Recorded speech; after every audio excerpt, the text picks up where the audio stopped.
Hey, many years ago, decades ago now, when plastic surgery was just getting started, before it was a common thing, there was a plastic surgeon named Maxwell Maltz who wrote a book based on what he had observed in his plastic surgery practice. Mainly, he was doing things like fixing scars, crooked noses and jaws, and just any kind of flaw like that. That's the kind of thing that Dr. Maltz was working on.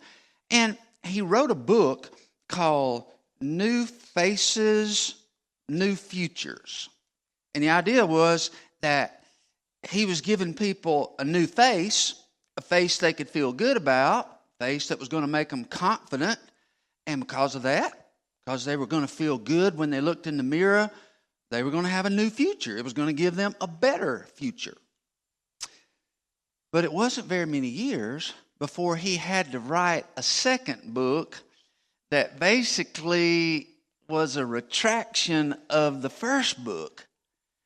And this second book talked about how many people there were who had the plastic surgery, and they did get the flaw fixed, the one that had bothered them their whole lives, the one they used to get picked on for, the blemish that made it hard for them to get a date in high school.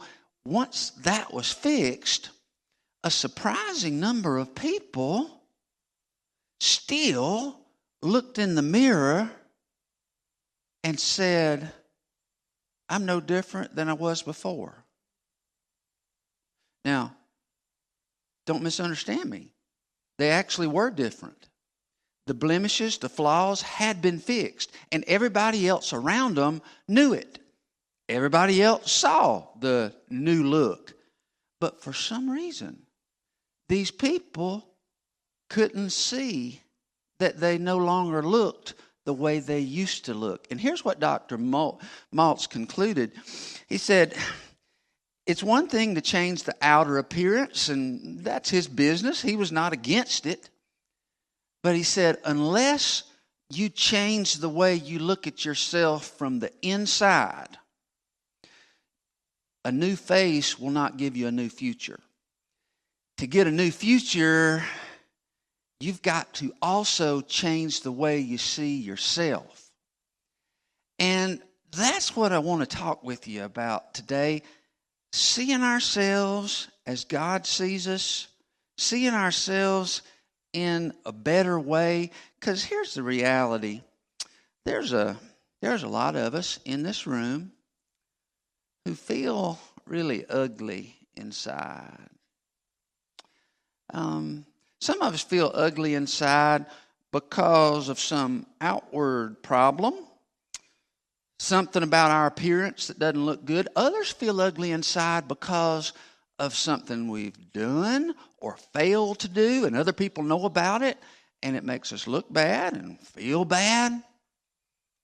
Others have little secret faults that nobody else knows about, but you're very aware of them. And every time you look at yourself in the mirror, you just feel sort of dirty. You just feel awkward. And those are what you might call prisoners of childhood. Do you know that there's an old saying, children are keen observers, but they're poor interpreters. And what that means is children are keen observers means they notice everything. They're very, very observant. And they pay attention to whatever anybody is saying about them. That's why when you're an adolescent, your peer group is so important, because you're forming your understanding of who you are. And that's when we absorb all that stuff. But if people tell us we're fat, we're ugly, we're no good, we're from a bad family, any of that stuff, we don't know how to interpret that correctly. We believe it is what happens. There was a study done on obese children just a few years ago. you probably know there's a new epidemic of obesity among children. And the University of California at San Diego gathered 106 obese children and had them do a survey in which they described their quality of life, how much they enjoyed their life, how good they thought their life was, or how bad they thought it was. So they had these obese children take the survey on their quality of life. They also had some regular-sized kids take it, and they had a group of children with cancer take it. Children with cancer taking chemotherapy. They took the same survey on the quality of their life. Now, of those three groups, you can probably guess who felt they had the best quality of life. That was the thin, good-looking kids. 86% of them thought that they had a good quality of life. But here's what's sad. 69% of the kids on chemotherapy said their life is good, I have good quality of life, even though they were on chemotherapy. You know what the rate was among fat children, obese children? 67. For them, their quality of life was even lower than that of somebody with cancer and on chemotherapy. That is what I'm talking about. That is how ugly, how unattractive some of us believe we are. That's the kind of thing that haunts us. That's the kind of thing that can sabotage you in your career. It can sabotage you in relationships. It'll hurt you in so many ways until you overcome that. And this is not just a sermon for people who were, oh my goodness, fat kids or mistreated when they were growing up. Some of the problems we have are because of something that happened last week. And we have not gotten over it. You've heard of Dave Ramsey. Dave Ramsey, who does the financial planning. Well, there's a man who works for Dave Ramsey named John Acuff. And John Acuff has done a lot of research, formal and informal research, talking to people about the way they see themselves. And here's what John Acuff said. He said, I've not met anybody yet who truly had a positive internal voice.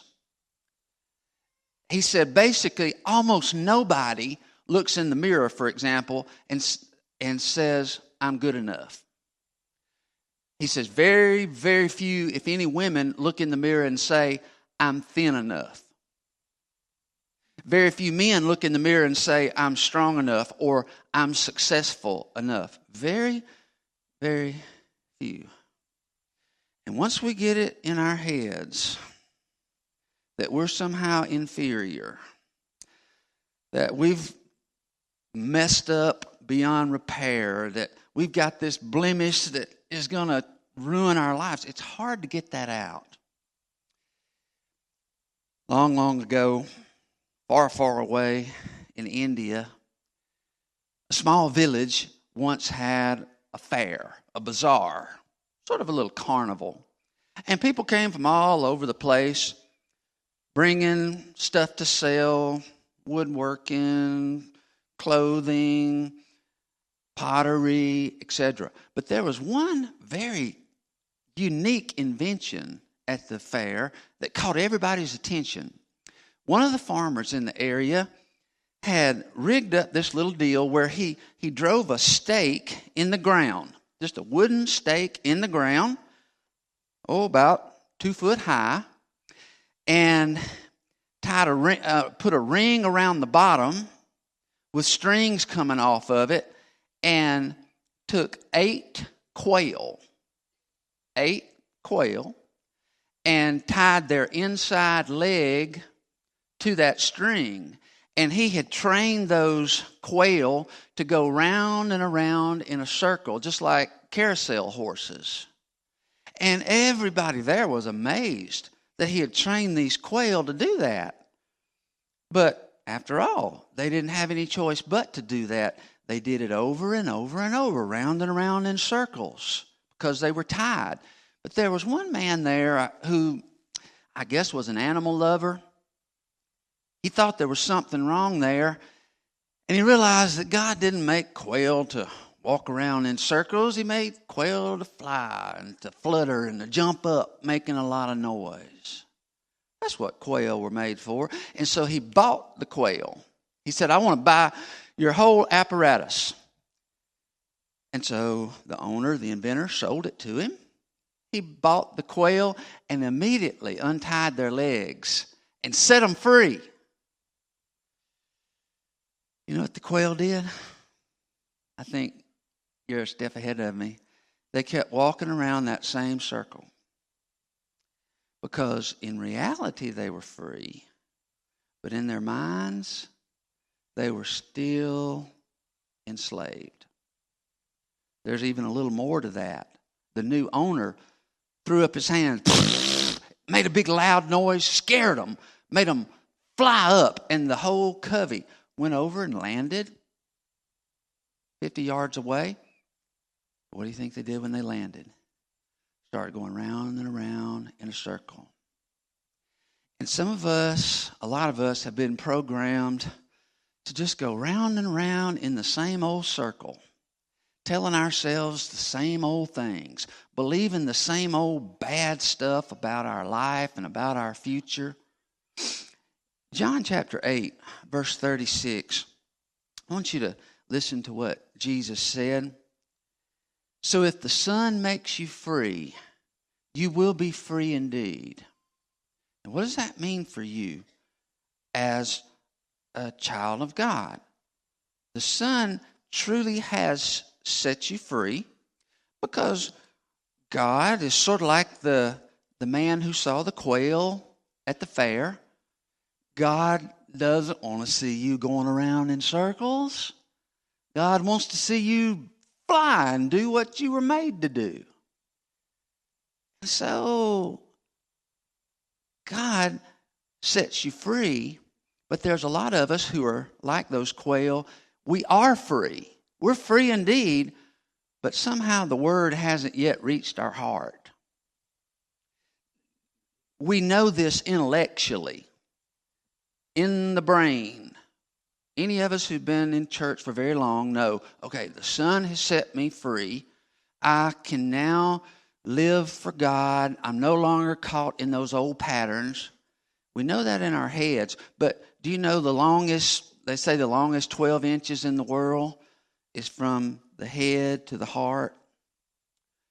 The heart is where your feelings are, your emotions.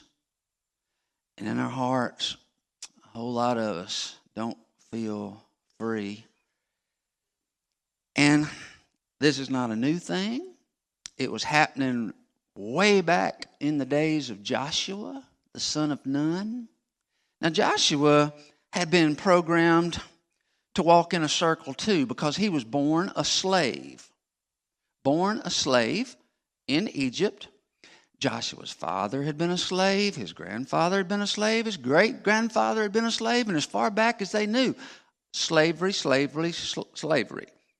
It was a generational thing. And you know, in our world, we have something called generational poverty. We have generational sins and generational addictions that seem to get passed down. Forms of slavery that entire families stay in for generations. For Joshua, it's that he was born with this slave mentality. And a slave is someone who just has to accept life's never going to get better for me. There's no way out. There's no way I'll ever be free. I don't need to get excited about anything because I'll only be disappointed. And so a slave is sort of like the person we described last week. He learns to expect the worst. She learns not to hope for anything good. And that is the thing you see in Joshua. In the passage that I'm going to read in just a minute, you're going to see that slave mentality popping up. I want to show you where it pops up in Joshua chapter 7 and verse 7. The context is the children of Israel have just won their biggest victory. It was the first big victory they've ever had. It was the Battle of Jericho. One of my favorite gospel songs is about the Battle of Jericho. It's an old Negro spiritual. You ever heard it? I know you've heard about Joshua. He was the son of Nun.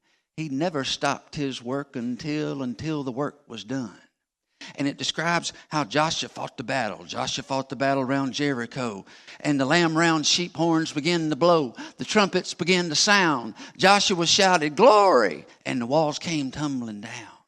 It was a glorious thing. Talk about a victory.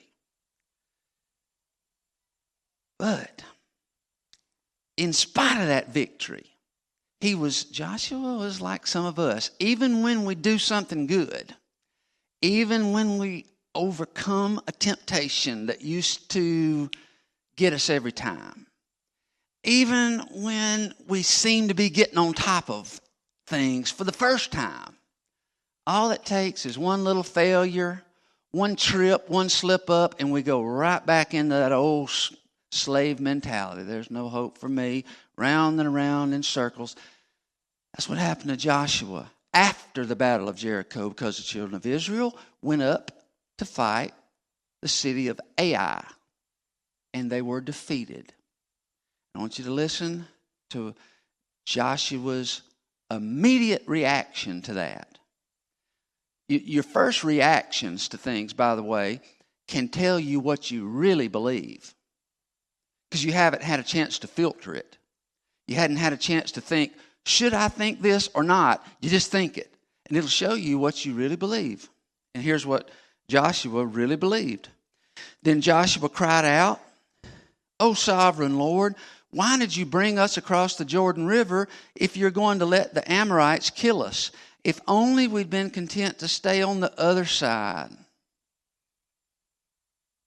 I want you to look for that slave mentality there.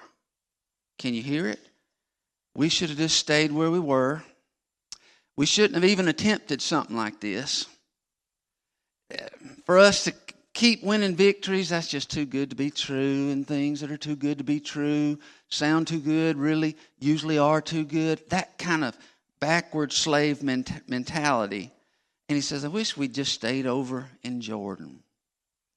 You know why he wished he'd stayed in Jordan? Because Jordan was not the promised land. It was not the place God was ultimately taking them to, but it was close. It was just on the other side of the river.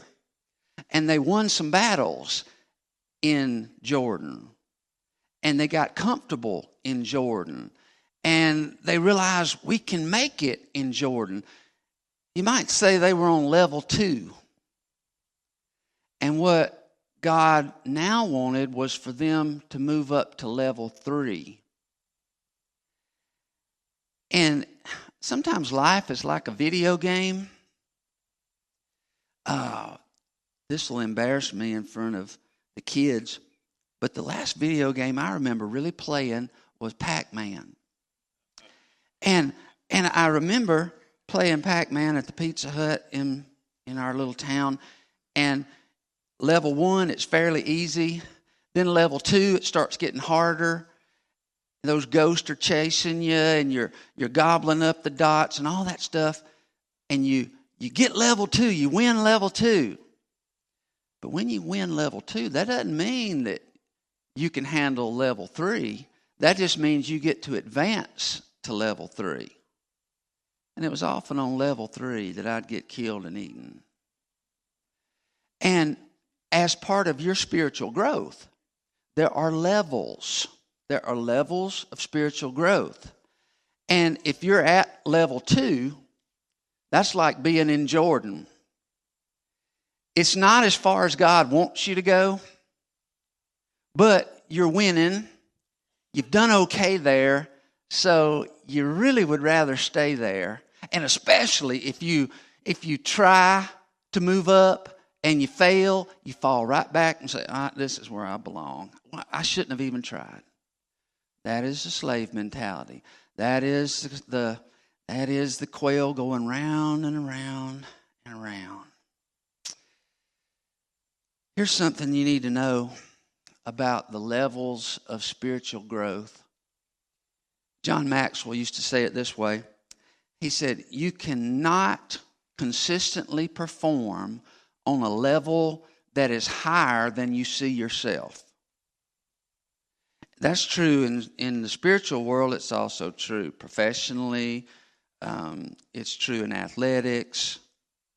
It's true academically. You cannot consistently perform on a level that is higher than you see yourself being. You know what will happen? If you see yourself as being down here on level 2, and you jump up to level 3, and you start winning some victories, and your life starts going well, there's going to be that little nagging inner voice in the back of your head that says, hey, what are you doing up here? Get back down where you belong.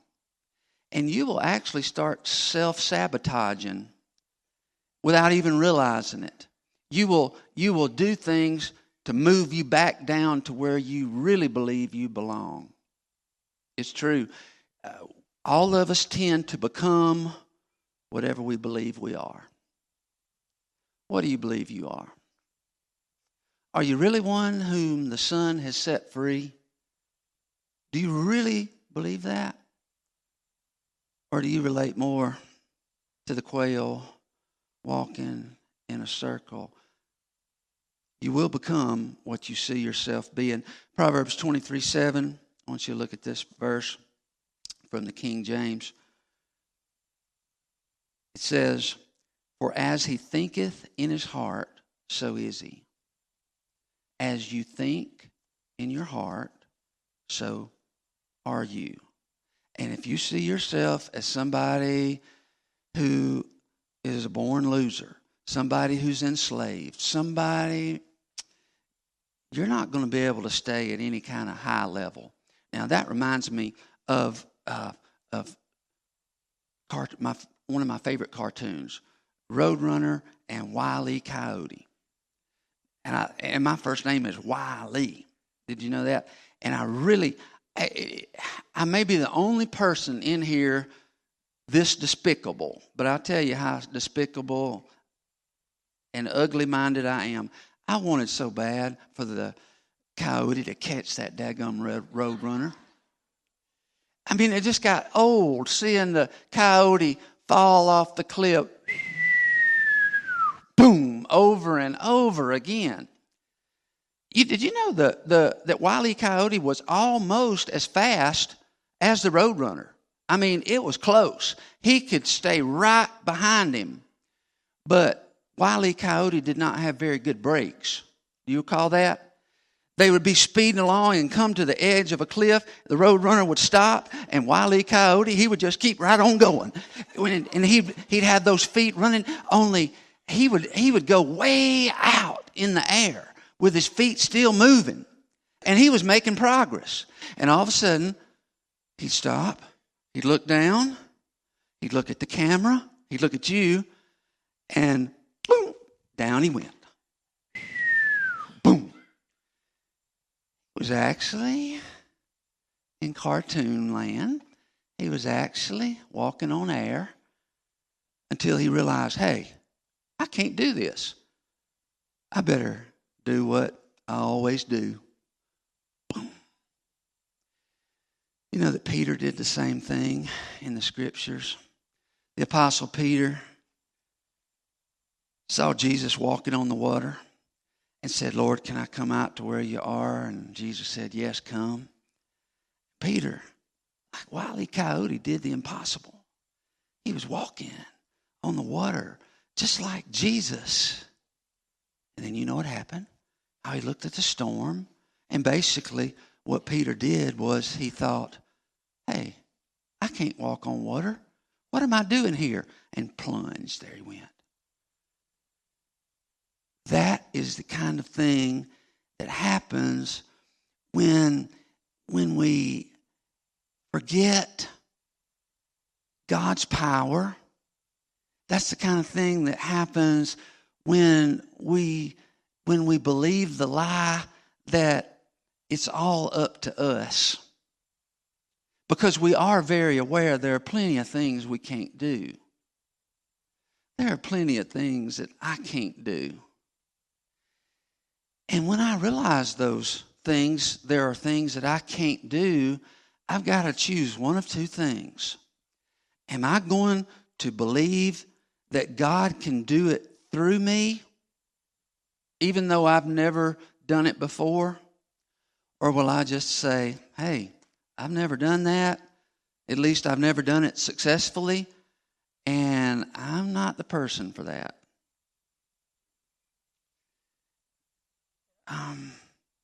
Back in 2004, I was pastor at a little church in Alabama, and we had about 70 people every Sunday, about 70 people in our Sunday school every Sunday. And this miraculous turn of events happened, and I wound up with the opportunity to go to a church that was already running 700 in Sunday school. And there were 5 staff members, 5 ministers that I would be supervising, and I'd never even supervised a secretary. And I had no idea what to do. And I remember thinking, I can't do this. I could not see myself operating successfully on that level. And so I initially turned it down because I didn't think I could walk on that kind of water. But I wound up rethinking it, wound up going after all. That's another story I'll tell sometime. But I went there, totally dependent on God, because it was a challenge unlike anything I'd ever faced before. And I learned what Jesus meant when he said, apart from me, you can do nothing. I learned that's true. But I also learned the truth of Philippians 4:13, which says, I can do all things through Christ who strengthens me. Are there things that you know in your gut you really ought to be doing? Are there victories you should be having, and yet for some reason you seem to sabotage yourself every time? Are you tired of going around in circles, defeat after defeat, disappointment after disappointment, and expecting only more of the same? God wants to cut those strings. He wants to scatter you and teach you to fly, no matter how weak you may think you are. There's a song that our kids may sing for us in a little while, and it's one that almost every one of you know, but you have forgotten it. Maybe not the words, but you forgot the truth, and it goes like this. Little ones to him belong. They are weak, but he is strong. It's one thing to admit you can't. It's another to recognize, yeah, but I can through Christ. Did you know there are no superheroes in the Bible? Mm-mm. Every one of them, every one of the Old Testament heroes and New Testament heroes, they were people like you and me, like Joshua, who lost confidence and lost faith. And they took big plunges. But Joshua, after that big defeat, went back and he did some searching. And he found out that there was more to that defeat than he realized. Actually, there was a sin in the camp he didn't know about, and that had brought on the defeat. But listen to this last verse. Joshua chapter 8, verse 1. Joshua went back to do the thing he had failed at doing. He went back to do what he once believed he could not do. The Lord said to Joshua, Do not be afraid or discouraged. Take all your fighting men and attack Ai, for I have given you the king of Ai, his people, his town, and his land. And Joshua went and fought the battle of Ai. And once again, the enemies came tumbling down because Joshua started realizing, I'm no longer a slave. I'm a leader. And the Spirit of God is in me. You know, when I think about challenges that I once couldn't see myself accomplishing. I told you about Muskogee, how I didn't see myself being able to pastor that level of church. It was new to me. Well, now something else is new to me. Starting a church is new to me. Leading a church to raise money to build something, I've never done that. That's new to me.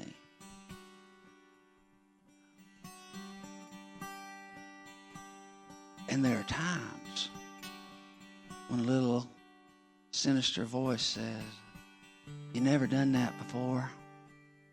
You can't do it now. But the voice of the Spirit says something else. It says, Philippians 4:13, I can do all things through Christ who strengthens me, who strengthens you, who allows us to do more, to be more, and to give more than we ever thought we could.